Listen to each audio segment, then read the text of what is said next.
kalau kemarin gue nggak milih Frieren sebagai Anime of the Year, gue pasti bakalan jadikan anime ini sebagai Anime of the Year gue. Dan sangat besar kemungkinan kalau anime ini yang bakal jadi Anime of the Year gue untuk tahun 2025 ini. Ya, benar. Anime yang gue maksud adalah Chichikyo no Undo Suite atau Orb The Movement of the Earth. Kayaknya baru kali ini gue bahas anime ongoing lebih dari sekali di luar dari konten reaction. Soalnya anime ini bagusnya bukan main. Dan episode kemarin betul-betul enggak masuk akal. Video ini isinya sudah pasti spoiler, jadi mending skip kalau kalian gak mau kena spoiler. Soalnya sayang banget kalau kalian sampai kena spoiler mengenai apa yang bakal terjadi di sepanjang episode 10 sampai 15. Nanti kalau sudah selesai nonton dan kalian pengen nyari teman buat ngomongin anime ini, baru kalian balik lagi ke video ini. Oke? So langsung aja, mari kita bahas.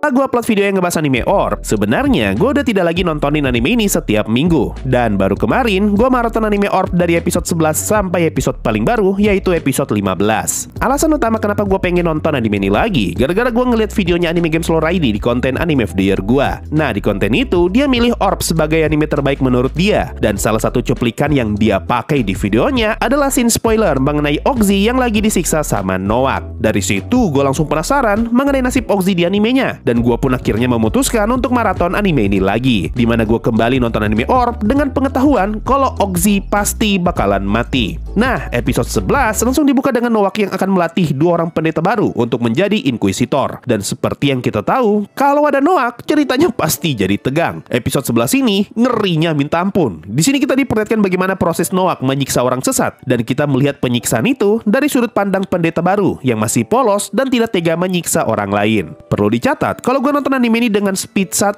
karena gue pengen merasakan ketegangan yang coba anime ini tawarkan. Kurang lebih 10 menit pertama, isinya cuma Noak yang lagi ngelatih dua pendeta baru untuk menyiksa orang sesat. Dan bagian ini betul-betul bikin takut. Apalagi ketika ngedengar suara teriakan orang yang lagi disiksa.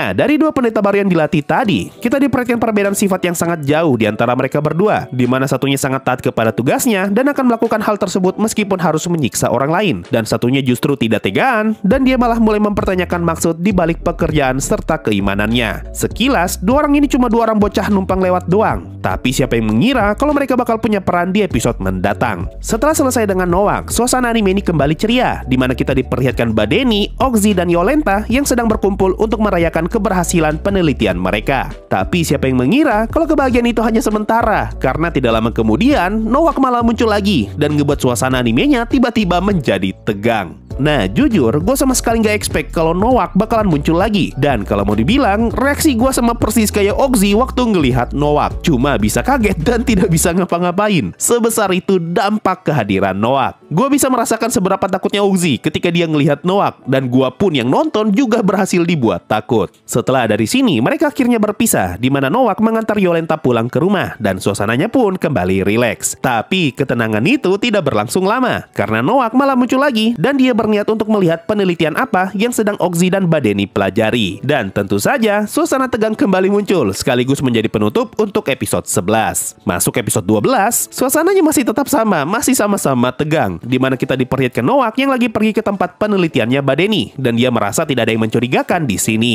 Tapi, ketika kita mengira kalau Ogzi dan Badeni bakalan selamat, tiba-tiba saja, Noak melihat ada kalungnya Raval tergeletak di atas meja. Dan tepat pada saat itu juga, gua lagi-lagi kembali dibuat takut. Dua episode ini bisa dibilang jadi salah satu episode yang paling gila dalam hal memainkan emosi gua sebagai penonton, di mana perasaan gua dibuat naik turun, dari takut menjadi tenang, dari tenang jadi takut. Begitu terus sampai akhirnya ditutup dengan plot twist kalungnya Raval. Gila sekali episode ini, Pak. Dan gue tidak nyesal nonton anime ini dengan speed 1. Tapi meskipun gue nonton episode 11 dan setengah episode 12 dengan speed 1, masuk ke bagian Ogzi yang mau mengorbankan dirinya, gue udah gak kuat lagi bro di speed 1, dan gue naikin dikit ke speed 1,5.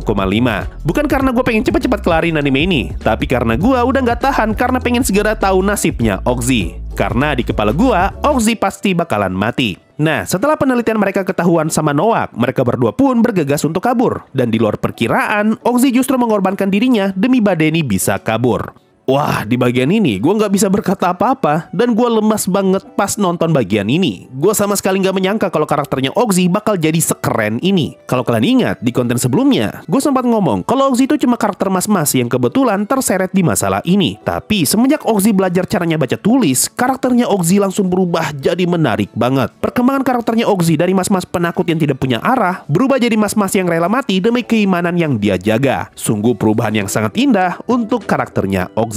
Jujur ya, gue tuh tidak rela ngeliat Ogzi harus mati di episode ini. Dan setelah ngobrol panjang, mereka berdua pun akhirnya berpisah. Di mana Ogzi berniat untuk menahan rombongannya Noak, sementara Badeni menyempatkan waktu untuk menulis surat sebelum dia kabur. Nah, di bagian ini ada satu scene yang keren banget, yaitu ketika Badeni memberkati Ogzi di bawah sinar rembulan. Perpaduan musik, narasi, dialog, sound effect, dan cahayanya betul-betul ngebuat scene ini kelihatan sangat cantik. Masuk episode 13, kita diperlihatkan pertarungan Ogzi melawan Noak, di mana Ogzi hampir saja menang, tapi dia malah kalah setelah bala bantuannya Noak datang. Dan di luar dugaan, ternyata Ogzi masih hidup dan sengaja dibiarkan hidup. 1 minggu berlalu dan Ogzi akhirnya sadar. Setelah 1 minggu, dia ternyata dirawat oleh pihak Inquisitor agar nantinya bisa diinterogasi. Jadi asumsi gua saat ini, Ogzi bakalan disiksa sampai mati. Lalu bagaimana dengan Badeni? Di luar dugaan, Badeni ternyata juga ketangkap. Di bagian ini, gua betul-betul kaget. Soalnya seperti yang gue bilang di awal, yang gua tahu cuma Ogzi doang yang bakal mati atau ketangkap. Gue sama sekali nggak tahu kalau Badeni bakal ketangkap juga. Bisa dibilang ini adalah salah satu plot twist yang paling tidak bisa gue tebak. Mulai dari sini, dari episode 13 sampai episode 14, isinya suram banget. Ogzi dan Badeni disiksa sama Noak dan ujung-ujungnya mereka pun dieksekusi mati. Yang paling kasihan si Ogzi ya, soalnya dia yang kena siksa habis-habisan sama Noak. Mulai dari kena hantam benda tumpul, sampai mulutnya dirobek, bahkan matanya hampir saja dicongkel sama Noak. Tapi sebelum hal itu terjadi, Badeni malah menyerah dan mengungkapkan informasi ke Noak. Kalau gue lihat ya, Badeni ini tipe karakter yang mulutnya pedas tapi hatinya lembut.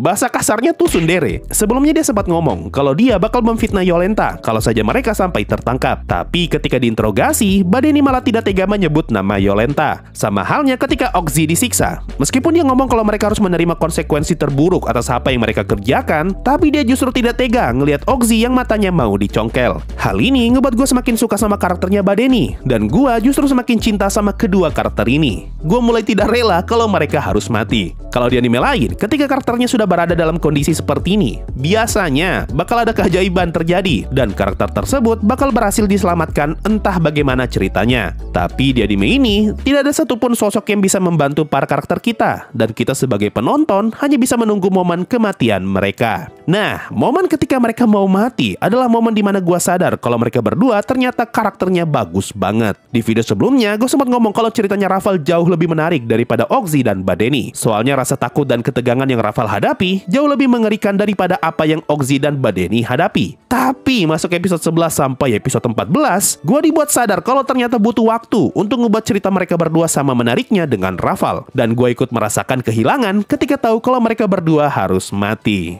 Nah, setelah mereka berdua mati, apakah tensi ceritanya bakal menurun? Sama seperti ketika Rafal mati, di mana ketegangan ceritanya menurun sejenak sebelum akhirnya bertambah pelan-pelan. Ternyata tidak. Setelah Badeni dan Ogzi mati, sekarang malah giliran Yolenta yang ditangkap dan ingin disiksa. Sumpah pak, di bagian ini gue langsung naikin speed animenya jadi 2. Soalnya gue nggak kuat ngelihat nasib macam apa yang bakal menimpa Yolenta. Nah, yang berperan untuk menyiksa Yolenta adalah 2 bocah atau 2 pendeta baru yang sebelumnya sempat Noak latih. Disinilah peran kedua karakter ini terasa penting. Soalnya salah satu dari mereka tidak tega untuk menyiksa Yolenta setelah tahu kalau atasannya sengaja menggunakan Yolenta untuk menyingkirkan Noak dan mengamankan statusnya di pihak gereja. Karena hal ini si bocah pun membantu Yolenta kabur. Tapi sebagai gantinya malah dia yang disiksa sama pihak gereja. Di sini pun gue mulai simpati sama si karakter bocah ini, di mana dia hanyalah bocah yang betul-betul mengabdikan dirinya untuk agama demi bisa melakukan perbuatan yang baik. Tapi orang-orang di sekelilingnya justru adalah manusia busuk yang menggunakan agama demi kepentingan serta keselamatan pribadi. Masuk episode 15,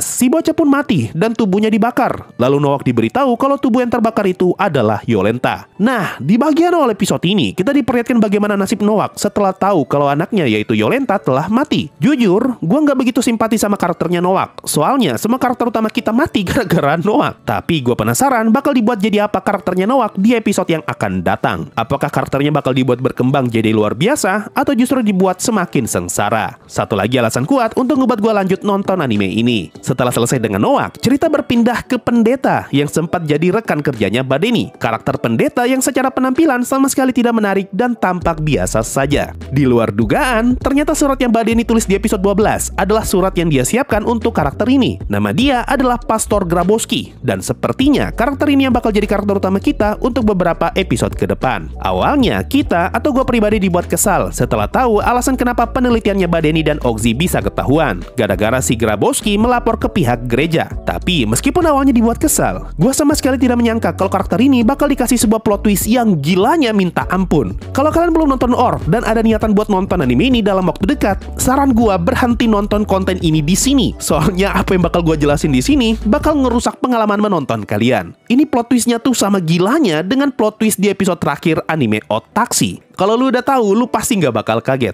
Gua nggak ingat di episode keberapa, tapi ada satu episode yang ngasih lihat Ogzi pengen mensedekahkan roti ke para pengemis. Dan kita juga sempat diperlihatkan Badeni yang lagi ngomong sesuatu ke pengemis. Nah, ternyata scene pengemis ini sengaja dibuat untuk keperluan cerita di episode 15 ini, di mana di sini terungkap kalau para pengemis tadi diberitahu mengenai apa yang harus mereka lakukan jika saja Badeni dan Ogzi menghilang selama lebih dari sebulan. Mereka ditugaskan untuk pergi menemui seorang pendeta dan membawa pendeta itu ke suatu tempat. Dan kalau mereka melakukan hal tersebut, maka si pendeta itu pasti akan datang membawakan mereka roti. Nah, disinilah plot twistnya. Alasan kenapa Badeni mau ngomong ke pengemis, karena ternyata Badeni berniat menggunakan para pengemis ini sebagai buku, di mana dia menulis hasil penelitiannya di kepala para pengemis tadi. Dan total ada 60 pengemis yang dia gunakan sebagai buku. Dan semua pengemis itu diberi julukan sesuai halaman yang tertulis di kepala mereka. Jadi ada pengemis yang disebut halaman pertama, halaman kedua, sampai halaman ke-60.